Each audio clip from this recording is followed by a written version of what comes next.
ప్రపంచంలో మీరెక్కడున్నా మీ పేరుతో పూజలు హోమాలు నిర్వహించబడును. వేద మందిర్. నమస్కారం అండి. సుమన్ టీవీకి స్వాగతం. నేను గీతాంజలి. ఇవాళ మనతో పాటు ఉన్న అతిథి శ్రీ జగదాంబ త్రిశక్తి పీఠం పీఠాధిపతులు, ప్రముఖ ఆధ్యాత్మికవేత్త బనారస్ బాబు గురూజీ. వారితో మాట్లాడదాం. గురుగారు నమస్కారం అండి. శ్రీమాత్రే నమః. గురుగారు, మరొక సందేహం అండి. ప్రేక్షకులు కామెంట్స్ లో అడుగుతూ ఉంటారు. ఎక్కువగా అడిగినవి సాధారణంగా మన ఇంట్లో ఏదన్నా నిండుకుంటే గనక వెళ్ళి పక్కింట్లో గబుకున్న ఈ వస్తువు ఉందా కావాలని తీసుకుంటాం. అది ఏదైనా కావచ్చు. అలా అసలు మనం ఎదురింటినో లేకపోతే పక్కింటి వాళ్ళనో అడిగి తీసుకోకూడని వస్తువులు ఏంటి? ఒకవేళ మన దగ్గరికి ఎవరైనా వచ్చినా మనం పక్కన వాళ్ళకి ఇవ్వకూడని వస్తువులు ఏంటి?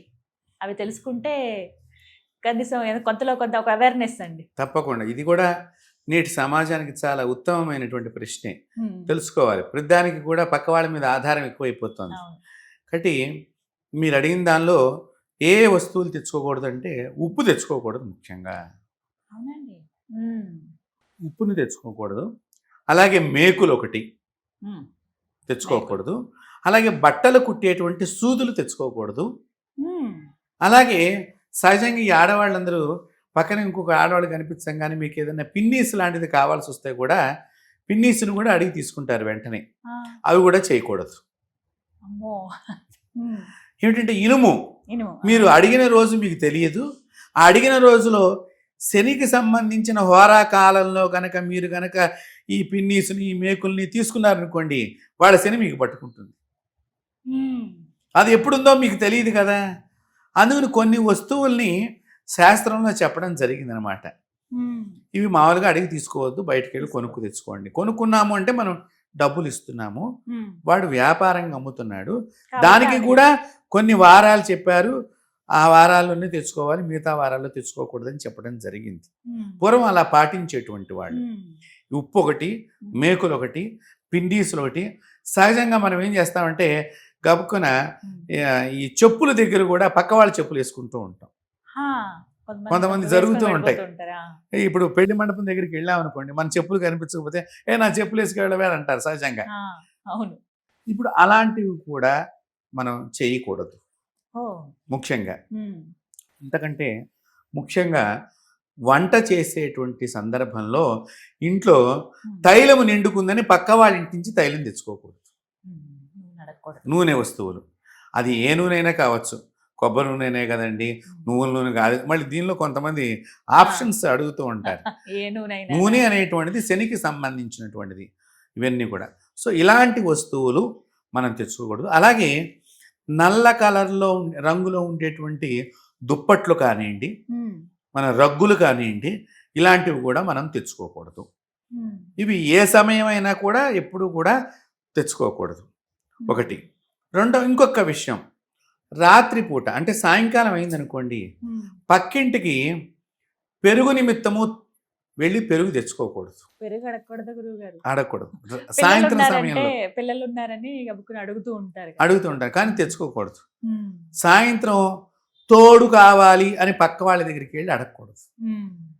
దానిలో చాలా దోషాలు ఉన్నాయని చెప్పి శాస్త్రంలో దాని మాటకి పదానికి కూడా చాలా రకరకాల అర్థాలు ఉంటాయి. కాబట్టి ఇట్లాంటి వంక పెట్టుకుని అట్లా వెళితే మళ్ళీ అక్కడ ఇంకో పదాలు సరదా మాటల్లో వెళ్ళిపోయి తర్వాత జీవితానికి ఇబ్బంది కలిగేటువంటి పనులు జరుగుతాయని సాయంత్రం పూట పక్కింటికి వెళ్ళి ఏ సామాను తెచ్చుకోవద్దు.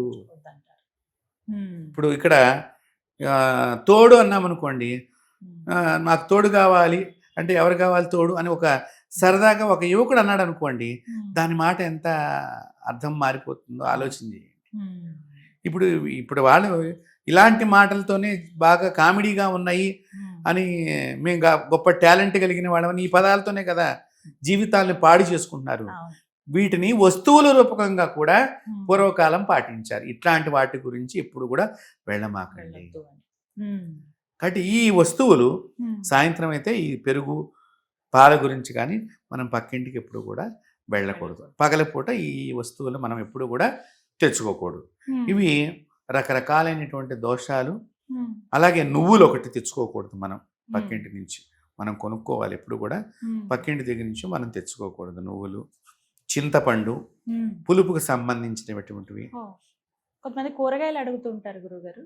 ఇప్పుడు కూరగాయలలో కూడానమ్మా మనకి పులుపు తగిలిన కూరగాయలకు సంబంధించి పక్కవాడిని అడగకుండా ఉండటం. అదేమిటి అంటే ఇప్పుడు ఏదో ఓ టమాటా తగ్గిందని పక్కన గబుక్కన 2 టమాటాలు ఏవో మళ్ళీ నేను తెచ్చిన అంటూ ఉంటాం మనం. ఆడవాళ్ళు వంట చేసి తగ్గింది అన్నట్టు ఉద్దేశంగా. ఈ వీటి నుంచి కూడా కొన్ని దోషాలు మనకు ప్రాప్తమవుతాయి. అలాగే ఎండి మిరపకాయలు. ఈ ఎండు మిరపకాయలు ఇచ్చేటప్పుడు చాలామంది ఇవన్నీ ఎందుకు అడగద్దన్నారు అంటే ఒక చాలా గొప్ప రీజన్ ఉందమ్మా. ఎండు మిరపకాయలు ఇచ్చి చేత్తో పట్టుకొచ్చి మనకి ఇస్తారు. ఇది ఉప్పు ఒకటి ఇస్తారు. ఈ ఉప్పు ఇచ్చినప్పుడు చేత్తో పట్టుకోవద్దు అంటారు, శత్రుత్వం వస్తుంది, గొడవలు అవుతాయి, అక్కడ పెట్టండి. లేకపోతే పూర్వం మీరు ఎప్పుడైనా పచ్చడి రోటి పచ్చడిలో టేస్ట్ చూడాలన్నా కూడా ఉప్పు సరిపోయించడం అంటే చెయ్యిని వెనక వేయించుకుని ఇక్కడ టేస్ట్ అంటే ఇట్లా అడిగేవాళ్ళు కాదు. ఇట్లా అడిగితే శత్రుత్వం వస్తుంది. అంటే చూడండి మన వాళ్ళు ఎంత వీటిని ఎట్లా తీసుకోకుండా ఉండటానికి మార్గాలు అనేటువంటివి పెట్టారో. దీనిలో ఒక ఇది ఉంది. వాళ్ళు ఒకవేళ దిష్టి తీసేమని ఇచ్చారనుకోండి, ఉప్పు మిరపకాయలు ఇవన్నీ దిష్టికి ఉపయోగిస్తాం. అప్పుడు అవి ఎవరన్నా వాళ్ళ ఇంట్లో కొంతమందికి ఏంటంటే వంట చేసేటప్పుడు కూడా దిష్టి తీస్తే పొయ్యిలో వేసే అలవాటు ఉంటుంది. ఉప్పు కళ్ళు కానీ బియ్యపు గింజలు కూడా అన్నం ఇట్లా పొయ్యిలో వేస్తారు పల్లెటూళ్ళలో. అలా ఏమైనా చేసి పట్టుకొచ్చారనుకోండి, ఆ దోషం మీకు వస్తుందా లేదా? అందుని ఎప్పుడూ కూడా అలా చేయొద్దు అని అంట.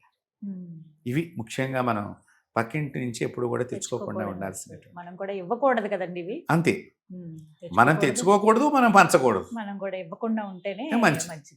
అతి ముఖ్యమైనవి తెలియజేది. ఎందుకంటే ఇవి నిత్యం వాడుకునే మన వాళ్ళే కదా అని అనుకుంటారు.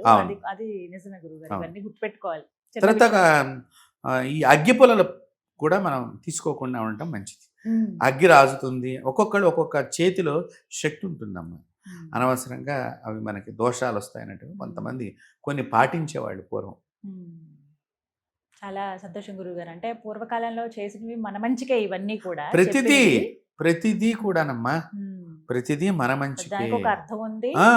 పూర్వం ఇప్పుడు అగ్గి గురించి నేను చెప్పాను కదమ్మా, పొయ్యిలో కొన్ని బొగ్గులు మాత్రమే లాగి దాని మీద నీళ్లు చల్లి ఆ పక్క మళ్ళీ జరిపేవాళ్ళు. లోపల నిప్పు ఉండేది పొయ్యి లోపల పల్లెటూళ్ళలో. ఎందుకంటే నిప్పుని ఆ పక్క ఇంటి దగ్గర నుంచి తెచ్చుకోకూడదు కాబట్టి, మళ్ళీ వెలిగించాల్సి వస్తే కాబట్టి ఆ నిప్పుని కొంత దాచిపెట్టేవాడు. అట్లా మీరు పల్లెటూళ్ళలో మీరు బాగా పొయ్యి పెద్ద పొయ్యిలు ఉండేవి, గాడి పొయ్యిలు ఉండేవి. దాని మీద గిన్నె బోర్లు ఇచ్చేవాళ్ళు చల్లబడకుండా. కాబట్టి ఈ విధానం అనమాట. ఎప్పుడు కూడా మనం తెచ్చుకునే దానిలో ప్రమాదాలకి కొన్ని సంకేతాలు ఉంటాయి, అవి తెచ్చుకోవద్దు అన్నట్టుగా మనల్ని జాగ్రత్తలు చేయటానికి. చాలా చక్కగా చెప్పారు గురుగారు. ఇవి తెలుసుకోవాలి. ధన్యవాదాలు గురుగారు. నమస్తే.